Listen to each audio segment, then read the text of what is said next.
All right. So last week, we'll just do a quick recap here, specifically for Gary. No one else. No, so Do I feel special or what?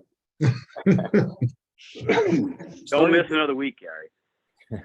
I don't know if Bill Golden will join today. I'll keep an eye out for him. But Bill from Lloyd Group, towards the end, we really got into using SaaS alerts from an assessment perspective, and talking about things around shadow IT, how specifically, of course I'm drawing a blank on the gentleman's name who won the award, Jim, but Ben Johnson. Yeah, how he's using the tool, how they used it very effectively, and some of your reporting to show gaps in MFA along with geolocation, and how it was very effective to get that control implemented in large scale across his customers. So it kind of made Jim and I talk offline this week about what could the ideal assessment look like from a cloud security perspective. And that's where we wanted to actually start off with some polls that I think Michelle created. Michelle, do you have those available? Awesome. So we wanted if you could take a look at the poll, answer those, and then also, we're going to go into, although Ryan isn't here, we're going to have Chip talk about a little bit about what assessment vehicles we have today, what reports we have today in SaaS Alerts. And then Lee Ron will, I think, is here with us as well.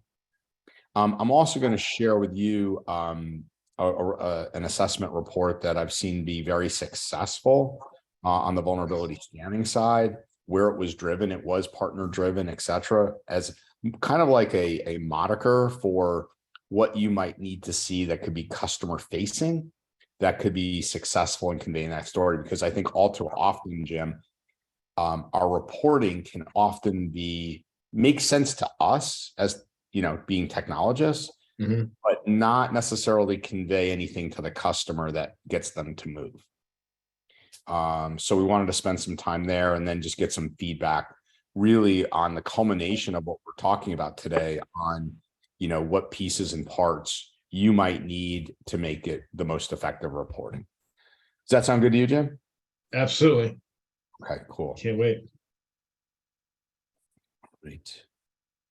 And Adam, excuse me, I know Adam Sadoff is supposed to be on this call today too, to talk a little bit about some of the things we're monitoring on the MSP tool side. But one of the things, Andrew, that you and I spoke about was, I think that there's still a lot of folks out there that don't understand everything that we built into our reporting, right? And all the things right now that you can get out of the reporting module to show your existing customers and prospects for that matter.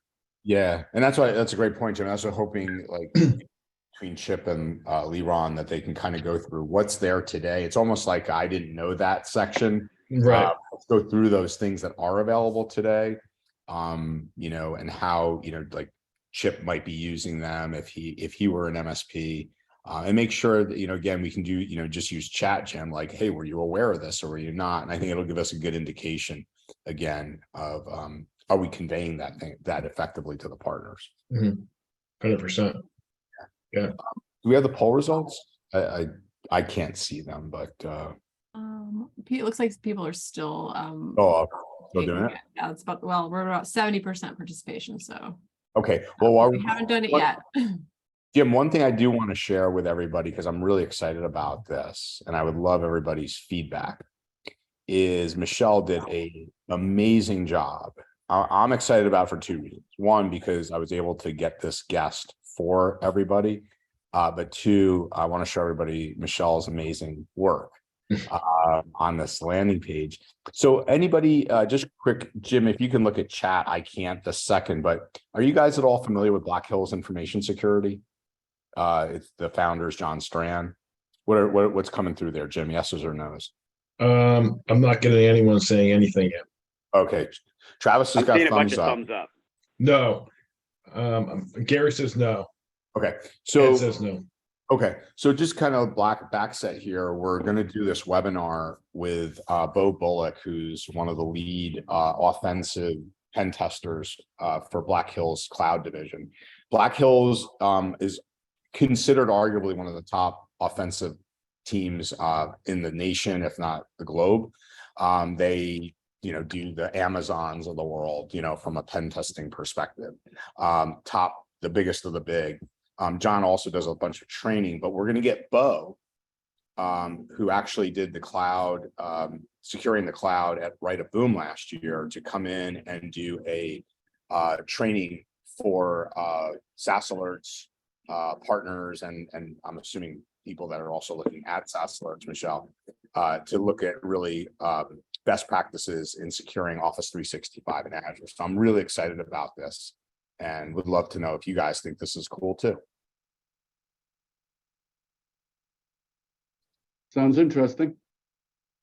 Just interesting, Gary? It's at the end of the week, Andrew. Not everything will be done on Monday afternoon at 1:05. All right. Well, cool. Michelle, do we have any some poll stuff or that we can kind of I don't share? know. Can I share it with you? Let's. And if not, that's okay. Chip, can I ask you to, as Michelle's taking a look at that, to kind of lead us off in, what's available today to partners? What are some things that they may or may not know about, and how you would go about, if you were an MSP today, using what you have to convey as much as you can from a cloud assessment perspective? Absolutely. We'll dive right into that. So both Ryan and Leron are not with us today for different reasons. So I will be managing the product demo stuff on my own. So the conversation last week evolved into a discussion around assessment tools and the difference between configuration assessment and alert assessment. So SaaS Alerts to this point has focused on alert assessment, and hopefully everyone on this call is familiar with the reports that are in the reports module, the cyber assessment being my personal favorite. This is one that, were I still an MSP, I would be sending to my partners, probably, or my customers, probably on a weekly basis, just so that they're getting very granular views of what's going on with the top 10 noisiest people in their organizations, who's having the most activity on their accounts from a probing perspective, from a file sharing perspective, from an alert perspective, obviously login activity, unapproved logins from outside approved geolocation areas. So this obviously focuses on the alert side. And Bill and the others on the call last week were guiding us toward the notion that this is all well and good, but one of the things that we use typically is a configuration assessment. What's going on from a policy and configuration perspective. And essentially the ask was, rather than make us use a different tool for that, since SaaS Alerts is connecting to 365 and Google Workspace anyway, why not create that kind of a report? Does that make sense to everyone so far?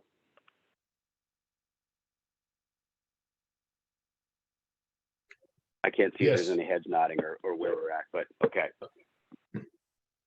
So what we did is we mocked up what this might look like if we were creating a configuration score, and using some of the information that we already present in other reports, but expanding on that and coming up with a score based upon multiple different configuration items, things like mailbox settings and monitor authentication, single sign-on, SSO in use, blocked mailboxes for shared mailboxes, all the elements of configuration that roll up into not only Microsoft's security score, but others as well, and then including some of SaaS Alerts' own information that we create regarding SaaS Alerts events that are tracked around the overall volume of those events. And with all of that information together, pulling together a risk score where 0 would be the best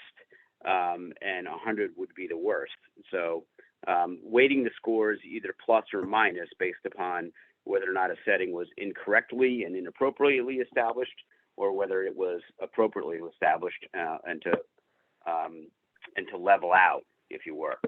So I'll pause there for a second and solicit some feedback from this group as to whether or not this is something that we should invest development time into developing this kind of configuration score and adding that into the real-time event scores or the real-time event reports that we provide already. I like it. So one of the things that I've found with our strategic reviews when we use the My IT process reviews from True Methods, we get this bomb report, and there's a numeric pseudo grade, if you will. And when we kind of got away from it for a while back, people said, "What happened to my scores?" So that score, I think, gives something for people to relate to, not just a bunch of statistics and things of that nature. Gary, I have a question for you. Yeah. Do you think it, and again, I'll show this when I get to my piece, I'm conveying what it means to a customer even further. Like when we think business impact to a customer, do you go through, okay, well, if geolocation over here, someone clearly that's not part of your organization, accessing files, you're a healthcare organization, there could be PII in that, the regulatory impact, the risk to the organization, should that be part of the equation? Like in part of those types of, what does this mean?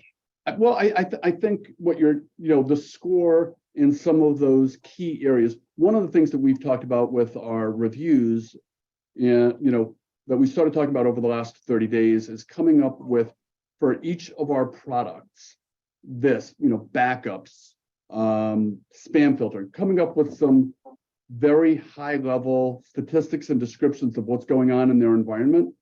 So some of those key areas, Andrew, that you just talked about, I think would be great to roll into a summary page that's part of our threat landscape or activity landscape across products. Yeah.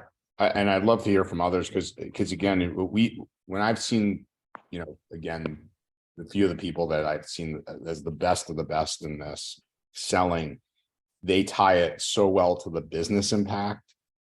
That's really what I'm hoping that we can get to as well, not just what this means for, risk is one thing, but a lot of MSPs, a lot of end customers aren't even in touch with their own risk tolerance, right? They don't even understand governance. Well, I think what we need to do, part of our job is to create that awareness.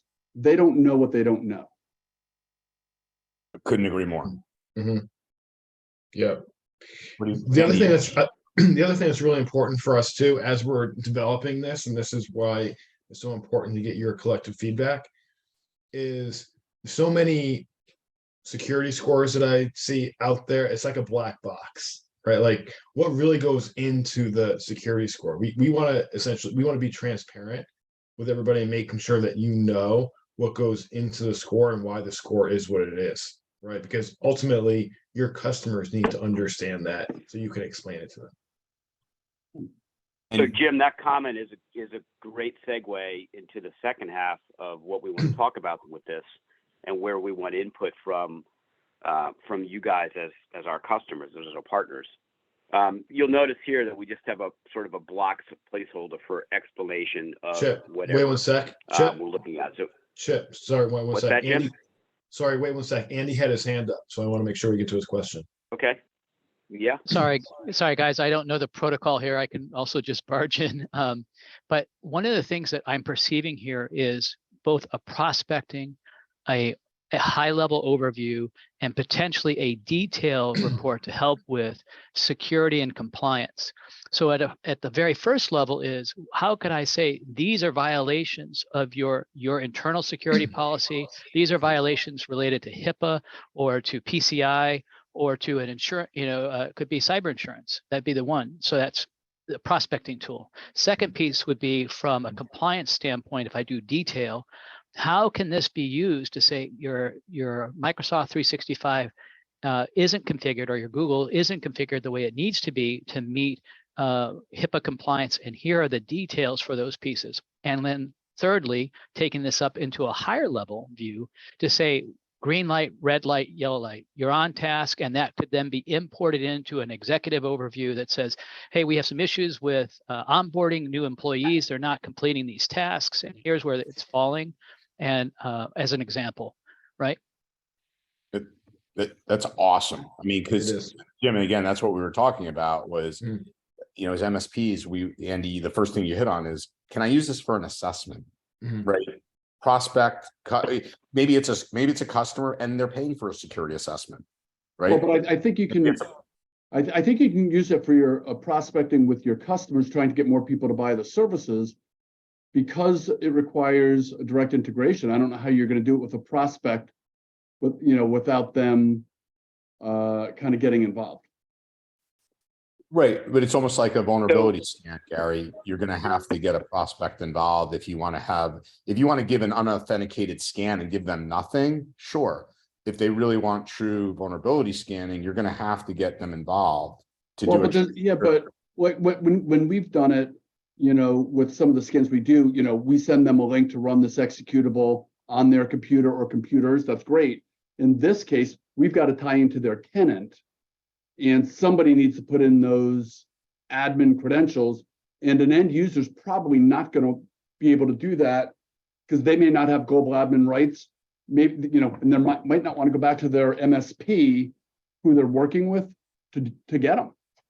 So there's a paradigm shift coming, guys, and that's Microsoft is GDAP, which is Granular Data Access Privileges, which are going to be starting up here in December, I understand. And that is able to give permissions or role-based approval for a certain period of time over a certain scope. And that was going to be a couple of questions to follow up with SaaS Alerts, which was, how does that impact SaaS Alerts' ability to provide this analysis and reporting? And secondly, I'm beginning to perceive that security solutions that were firewall or perimeter based are now moving to individual clients. And these solutions are being put together like SonicWall has got a MSSP program. And how could SaaS Alerts plug into an existing solution like that to make this even more valuable? Because now we've got a single pane of glass tying in other aspects of security that happen to rely on cloud applications. Mm-hmm.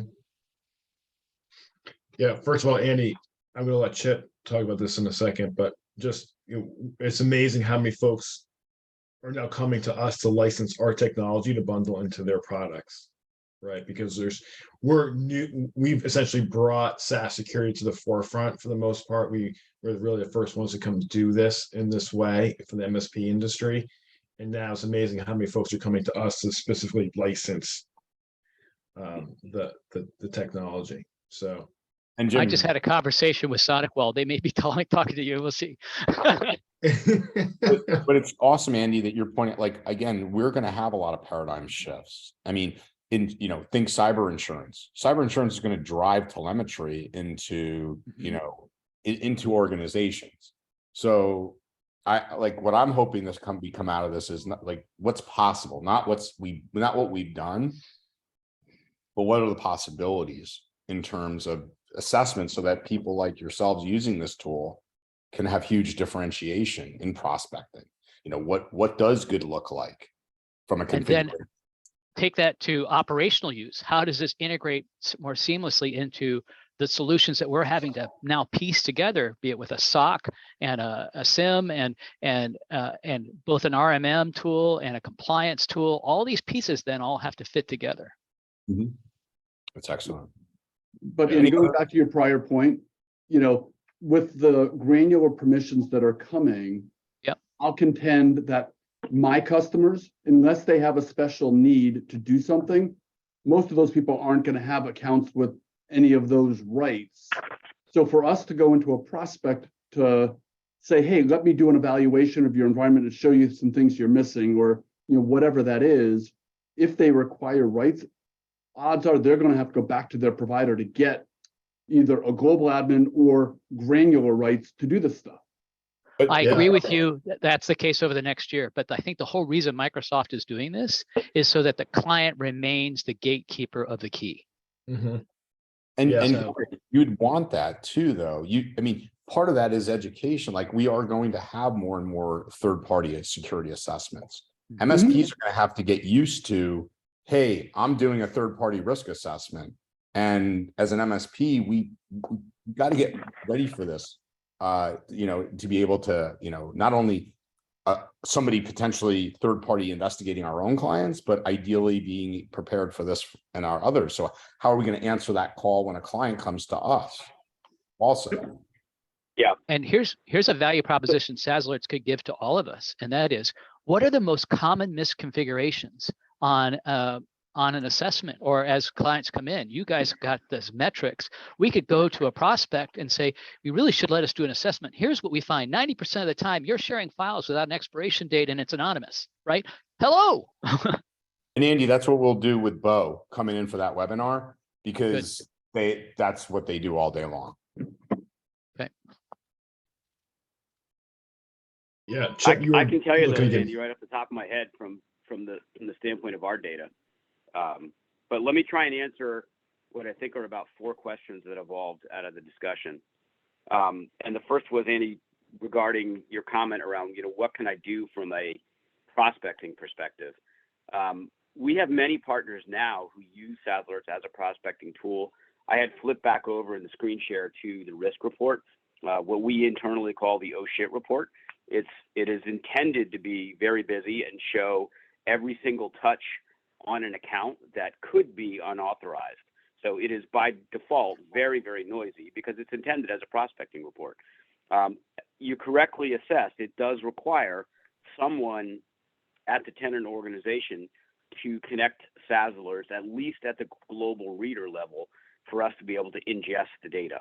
I don't know if you all know this on the call. It's not something that we discuss very often, but the SaaS Alerts initial requirement requires the global admin role. And this also addresses your other point, Andy, about when we get to granular permissions. But for the manage application only, which is reports and the standard initial configuration elements of SaaS Alerts, that global admin role can be dropped down to a global reader. Respond, however, does require a global admin permanently, because Respond has permissions authorized typically by the MSP to actually modify the tenant. When you create rule triggers that will make changes to individual accounts or other tenant settings, that can only be done with the global admin role. So we don't anticipate a significant impact to Microsoft rolling out granular permissions, because we need one or the other of those 2 global roles in order to continue to function. But that is why we built, right from the very beginning in SaaS Alerts, the partner ability to send a link to their customer to self-onboard. We're certainly aware that in either a prospecting situation or a shared IT management situation, you may have an instance where the MSP partner does not have admin credentials for that tenant, and they need to share and do that as a shared onboarding or an individual onboarding process. I want to jump back to the report mock-up for just a second and ask one more question about it of the group, of the team. And the question is this: we will be including explanations, and this is to someone else's point. Hey, our customers need to understand what these things are and the impact that they have. So we'll be including a changed explanation paragraph in this section as they would move down the elements of this report. But the other question is, since we're designing this, like all the other reports, to be shared directly with your customers, how do you guys as a group feel about these being interactive, in the sense that we can actually allow them to change these settings? So let's say that they're looking at this and they're saying, well, hold on a second, this is a negative, score weight on me here. Can I enable self-service password reset on my own? We could build that into this so that your end customer is truly a complete partner with you in their own security. Give them the ability, just through the report interface that we send them, to actually manage their own tenant security. So I want to get people's reactions to that because I have mixed feelings about it. When I go back to the days when I was an MSP, I had a tendency to want to take more control over the environment and not give too much control to most of our customers. It really depended on their sophistication. But would you guys want to see that kind of interactivity built into that sort of configuration report?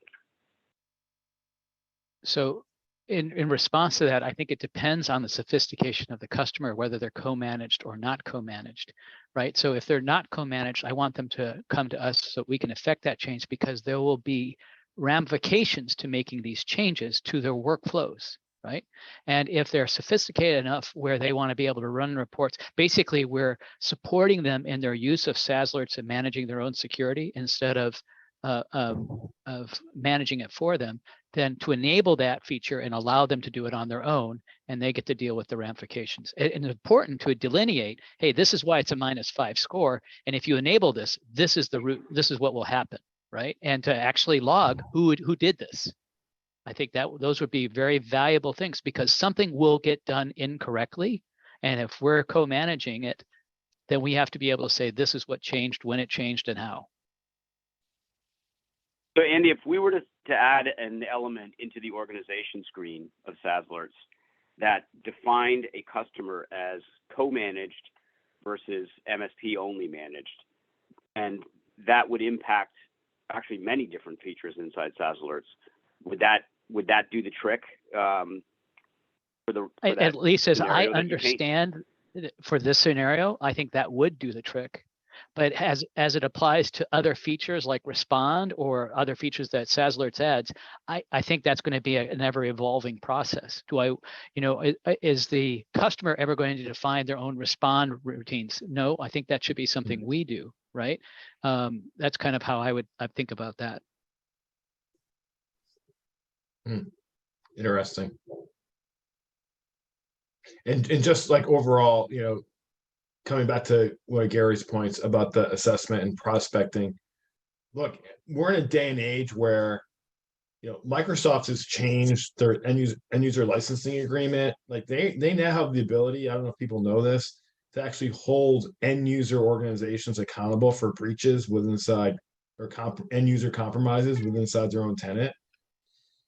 To me, a customer, one of your customers, any small business, they have the right at this point, based on that liability, they should always know their own credentials, right? Like they shouldn't just go blind and not have access to those credentials anymore. So I think they should, and I would be educating them on that. It means like, look, if you have to go back to your MSP for your credentials so we can run this, and you're kind of afraid of how they're going to respond, my answer to them would be, look, it's our tenant. We deserve to have those credentials. Like, and there should be no questions asked. Like, you shouldn't be throwing up, smoke screens for us at this point. Yeah, but so Jim, many of our customers they don't ask for them. We're happy to give them. We use a password manager. We can share those passwords, and it's very easy. One of the things, so either they have to, go after their a global admin user, their primary user, or just be careful. We've started creating second accounts for people who need admin privileges for something normal. We have a client who needs to start and stop their Azure servers. I won't let them do that with their regular day-to-day user account. We want to make sure that they have a second account that has admin privileges. Mm-hmm. Now but they're still not a global admin. Mm-hmm. I wanted to say, James, to your statement, I think it's communication, because if I think of a medical office, they're not going to want to have that level of detail. They're going to want to know that that's something they should have. But I think tying a collateral piece for sales and marketing around, did you know that when you use Microsoft 365, you can be held liable? These are the things that you need to have in place that is strongly recommended, including GDAP, right? Including a break glass login, including who ultimately has control. And this needs to be managed. Now, if you trust this to a third party altogether, SaaS Alerts is a great way to do this, right? And to leverage it. So that kind of communication is an educational piece, and it changes the dynamic going forward. Yeah, it's a great point, Andy. Okay, Chip, I know you're gonna go back to the mock-up. You're on mute, Chip. I think we covered everything, Jim, with respect to this new proposed configuration report. It sounds like we have a universal yes. Let's get that into development, and the question of interactivity may have to wait until we complete the second phase of our RBAC project, which would allow for the creation of users and giving them granular permissions for different elements of the application. Just for anyone who's missed, who this would be their first SASE call, we announced several weeks ago that in about a month from now, we'll have role-based access complete so that you can actually invite your customer organizations to come into SaaS Alerts as users. And even though it's a multi-tenant environment, they will only be able to see the data that's relevant for them. The second step to that is to provide granular permissions for the customer user to do different things inside the application. And that could be anything from onboarding new products, to adding other users within the organization, to managing details in an interactive configuration report. So that's why I was throwing that out there to sort of test the waters on what happens if that's a global versus a sort of an intricate product component by product component piece. And it sounds like you guys sort of universally want that to be granular. Yes, they can add new users to their own organization to log into SaaS Alerts, but no, they can't configure new products, that sort of thing.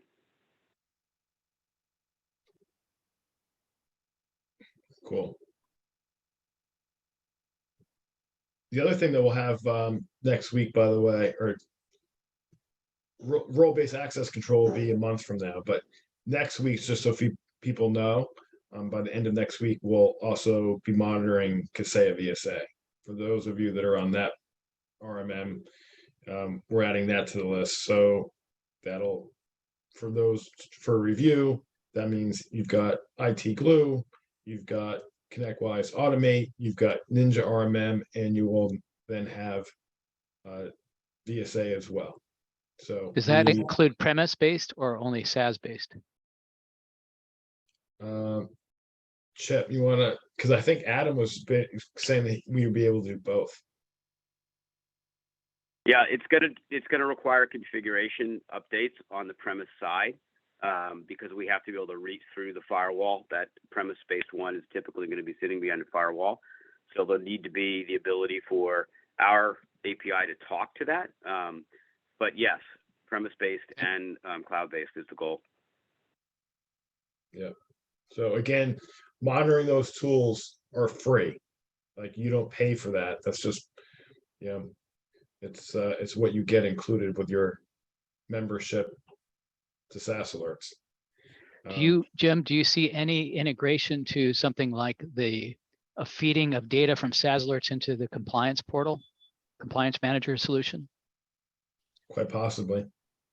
Because I think that would be a value proposition as we begin to give a more complete security / compliance reporting solution. All right, so are you a Kaseya shop? Oh yeah. Okay. So ultimately, Kaseya could do that right now. They could leverage our webhooks. So if, like, for instance, for someone like yourself who's licensing SaaS Alerts, right? Like, they could actually leverage our webhooks and pull that right into Compliance Manager if they put the development work into that. Now, you can push them on that. Ultimately, we may end up having to do that work, but it's certainly possible today. And you could also think of it that from Compliance Manager, be it PCI or NIST or CMMC, or pushing things back out, saying, "Hey, look, this task needs to be done," and to have it go out and collect that report and bring it back. That would be really helpful. Yeah, there's so many possibilities at this point, which is why this call is so important, right? So it's getting your collective feedback is invaluable to us.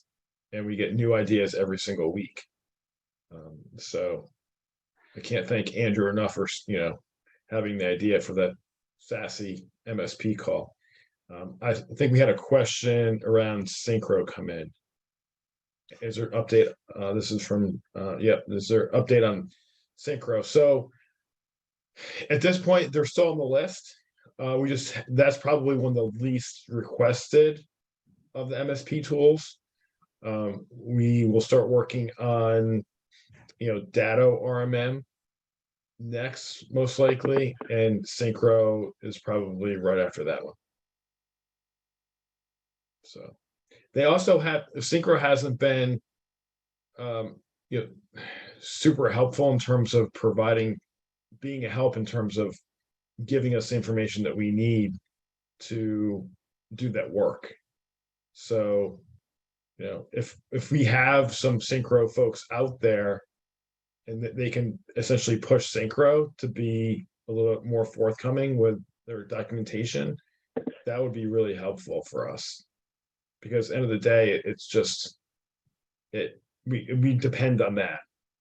ConnectWise Automate is done, Rob. So you can do that today. I have one more question, James, that would be helpful.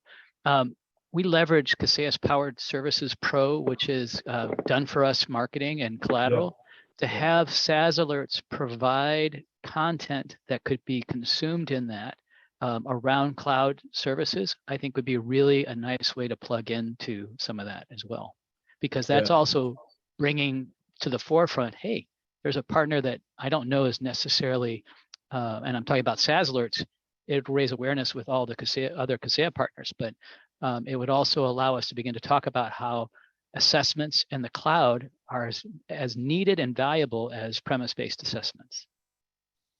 So what's interesting, Andy, is that when I was at Kaseya as GM and Senior Vice President, I started Powered Services 1.0. And so I'm pretty familiar with it. And I think that actually is a really great idea. And that one's not very difficult. Good.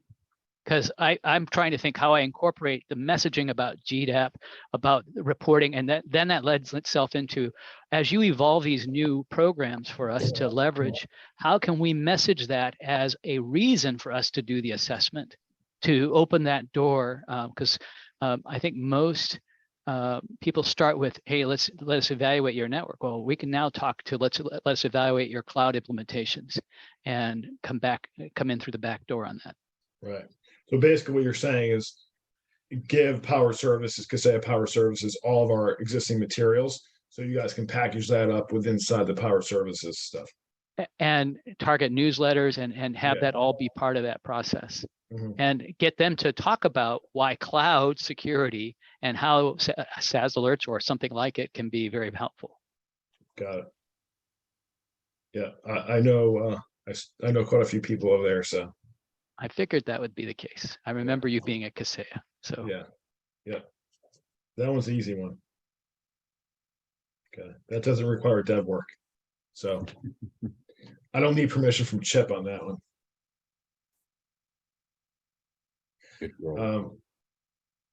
Okay, good stuff.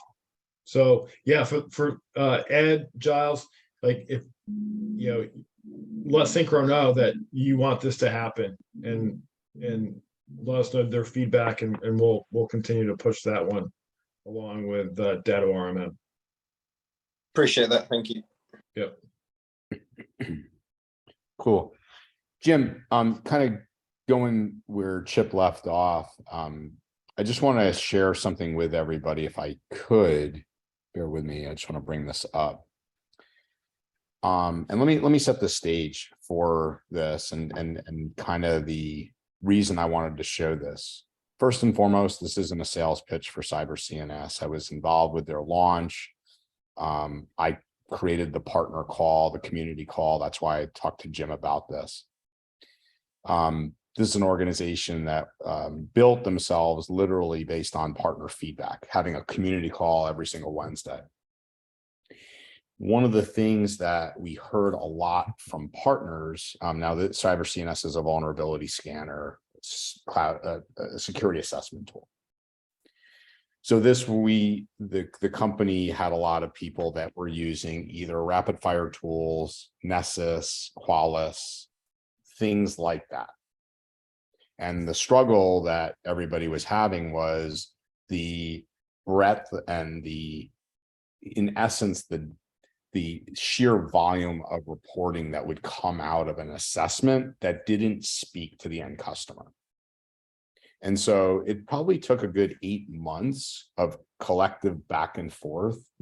We went through iterations. It wasn't one, you had to wait 8 months to get an assessment report. My point is, when we finally got it to a state where partners were really happy. And so I can send this to everybody, but I just wanted to share this with you because we took it to the perspective of really, I don't want to, dumbing it down is probably an insult, but really making it so it spoke again to an end customer. And things like, for example, Andy, you've been calling out throughout this, like, well, I'm in a compliance related field, right? What do I need to know about? Or, why do I have a C, right? And so we would go through step by step. And instead of giving, people a list of 472 vulnerabilities to go through, we would high level talk about those vulnerabilities, why they were critical. We would talk about, give them gauges, talk about the most, the CVSS scores that really stood out, that were true risks to an organization. We would show things like, how lateral movement could easily, be prevented, right? Just by setting up local firewalls as an example. And it goes on from there. But I want to, again, my intent to show this was just as Chip started off today and as Jim's talking about, this was a collaborative effort over months of coming up with, a version, people looking at it, people commenting, people tweaking it, saying, can it do this? Can we make it speak a little more this way or a little bit more that way? Does that make sense? The intention of showing you guys this? It sounds great, and I like the presentation, and it's nice, and I think it's easy, something easy we can show, because I've seen some of the stuff out of some of the other scanners, but unfortunately, I've heard not great reviews of the quality of the scanning. Of Cyber CNS? Yeah. I've had a different experience with them. I felt that they were discovering things that we were missing with rapid fire tools. So I'm actually saying, hey, SaaS Alerts, if we could get the two of these to talk to give a comprehensive report card that said both premise-based and cloud-based, we've got a real powerful document at a high level, and then in the detail level to bring it all together. So it's almost like a reporting solution to bring this all in one. Maybe I'm thinking of a different product then. Is this the one that's based on the open source? No. No. Okay, then No, I'm no. thinking of a different product. My bad. PAX 8 subscription, 2,500 endpoints. I think it's $300 a month. It's a Then no-brainer. I'm thinking of the wrong one. I'm sorry. Yeah. I'll retract my statement, Andrew. It's all right, Gary. You already hurt my feelings. It's okay. It won't be the last time. It's okay. I'm going to tell them they can't sell it. No, but so again, I'll stop sharing my screen, but Andy, you're right on. Again, it's like, Microsoft Secure Score. I'm just pulling this as an example. Like, what does that mean to a customer? Is that good? Is it bad? So can we take data from it and make it meaningful, right? Great, you have all these vulnerabilities. Is it meaningful? Why do I care versus the stack of data? So I love where you're thinking, Andy. And to take this just one step further, most customers don't want to understand. They want to know that they could sleep at night, one, that we answer the call, two, that we got their back when the chips are down, and how we go about that is our business. But they want to know, they want to be able to see progress and how their dollar has value when they spend it with us, and how that reflects itself in safe harbor, if that's the case, what they're going for, or in compliance. Showing them the value that they're investing in us and how it represents itself back to them at a high level. Yeah, I got to say one thing. I love what you just said.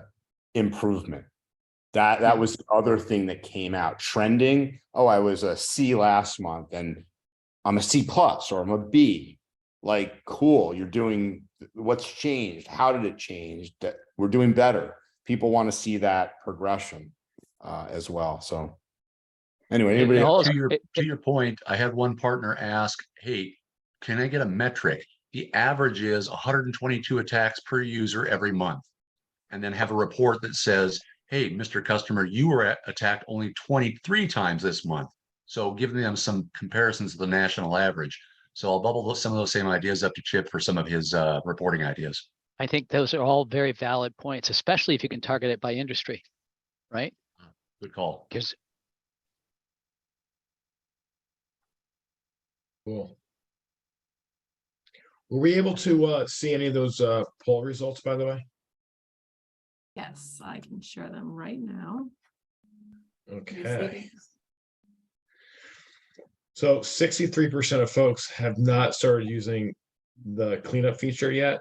So I wasn't aware, so that's why I answered no. So okay, I kind of figured it would be at least this much because unfortunately we continue to see escalated number of guest user accounts are not coming down, right? So this past week we went over 500,000 total billable users, but we've got over 900,000 users in the platform. So there's 400,000 guest user accounts right now still hanging out on our platform. So I would recommend, right? Like this is one of those things that nobody's talking about, but is a significant threat vector, right? And there's only as of this week, there's 603 MSPs using SaaS Alerts in the world, right? So you have an opportunity to really be one of the few that can provide this level of service to your customers and do it in an easy automated fashion. So Chip's kind of taking us through it right now. But before I just want to finish off these results here, Chip. Have you started using Respond yet? Okay, so we've got 50, so more than half of our people still haven't started using Respond. We gotta change that, right? Because that is super powerful. Are you monitoring any of the MSP tools yet? So 63% are no on that. And then schedule reports. Wow, I can't believe almost 70% of folks are not using scheduled reports. the reason I'm not using it, James, is because I need to explain it to my customer. Mm-hmm. And so that's part of why I generate it and then package it up in a way that I feel they can consume. Got it. Okay. So Oh. meaning, Andy, just to clarify that, you use reports, you just send them as a one-off when when you've exactly. already scheduled a call.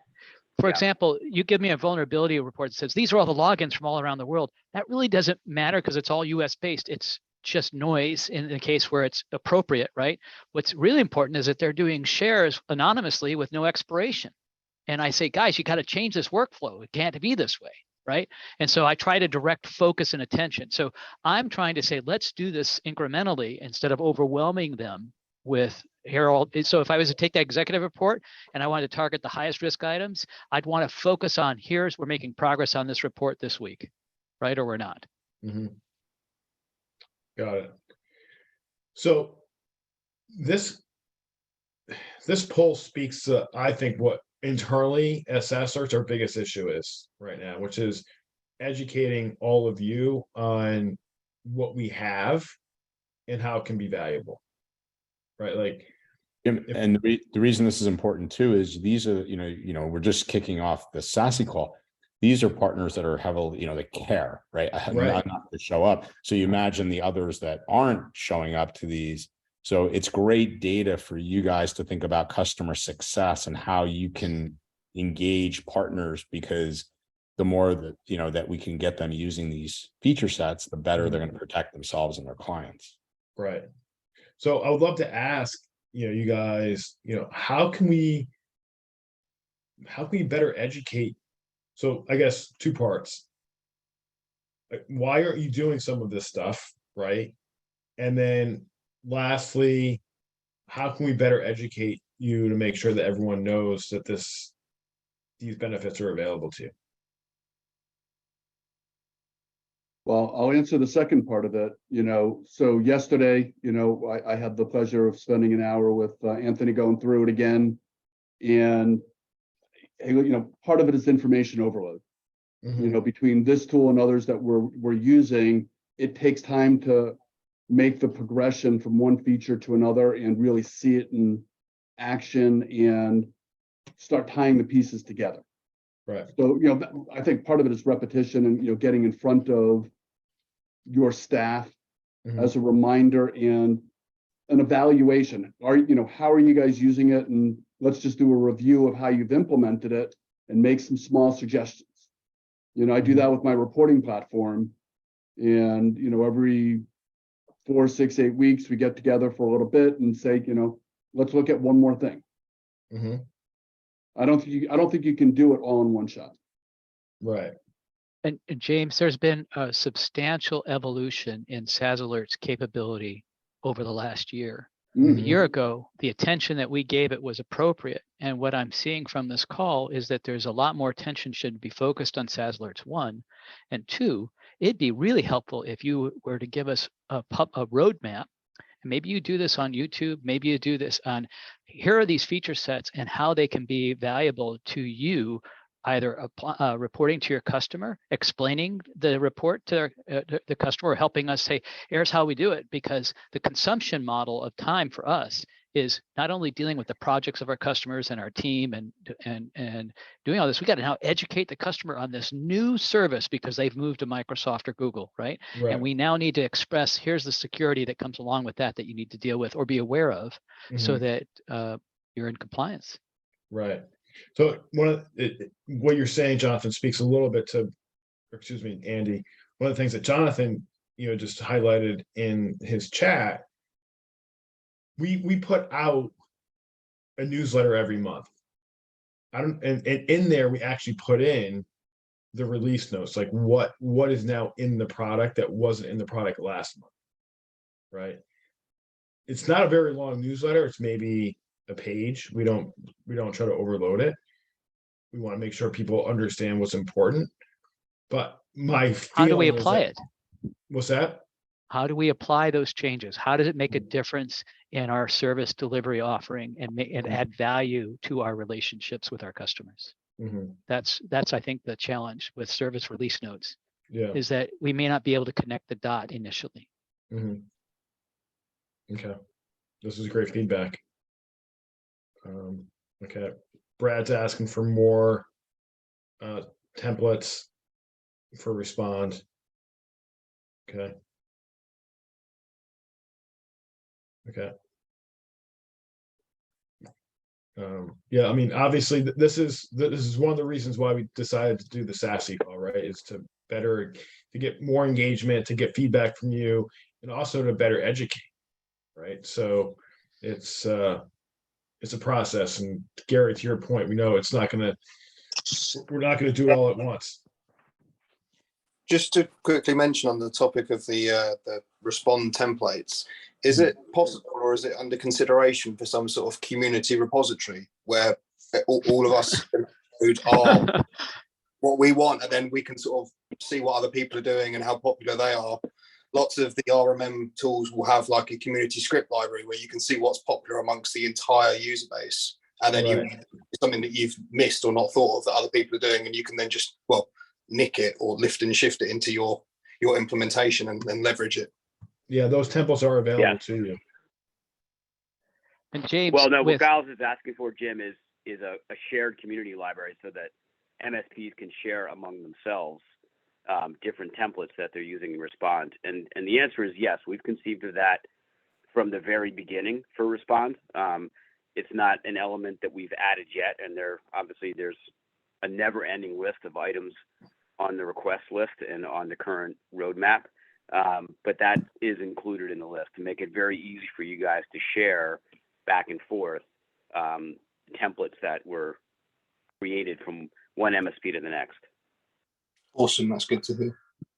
I have a question around your Kaseya VSA integration. Are you thinking of taking that any further along to have, for example, in Discovery now we can put in Azure credentials to do Discovery. What if I want to be able to have a call out to SaaS Alerts, or SaaS Alerts make a call into Kaseya to update a ticket or to perform a process for us on an endpoint?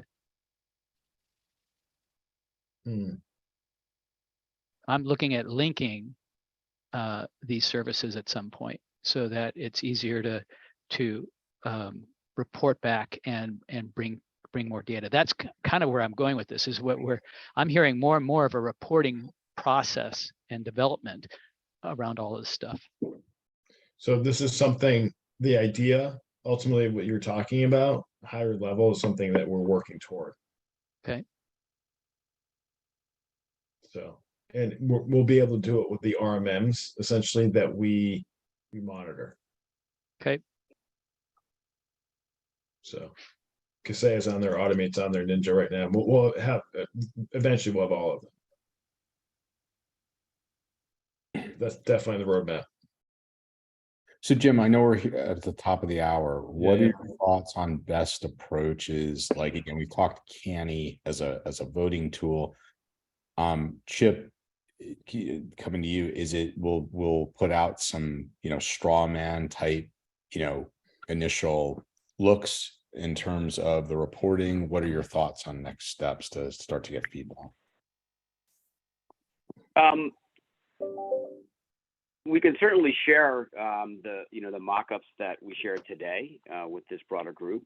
I would ask that if we do that we get some feedback on what elements that we should add, if any, directly related to mostly the core directory products. And by that I mean either Google Workspace or 365, because that's where the underlying configuration elements really occur on an account by account basis. So yeah, we can add them to Canny and let the team comment on them. Yeah, very, very cool. Okay. Great. Oh, Yeah. one more thought, and that is around customer experience. Some people are leveraging different customer experience interfaces, basically changing from an email to an app or a browser page that they can do, to be able to have us initiate from a basic question and answer on the customer experience, a respond task, create a new user, reset my password. That would be really neat to have that have SaaS alerts with this co-managed in some degree with GDAP, to be able to say, hey, I need to reset my password. Here's an easy way to do that through a customer experience asset. I'm thinking of Envirosoft, or there's another one that I'm blanking on at the moment that's more established. But that endpoint interface also is a differentiator. Mm-hmm.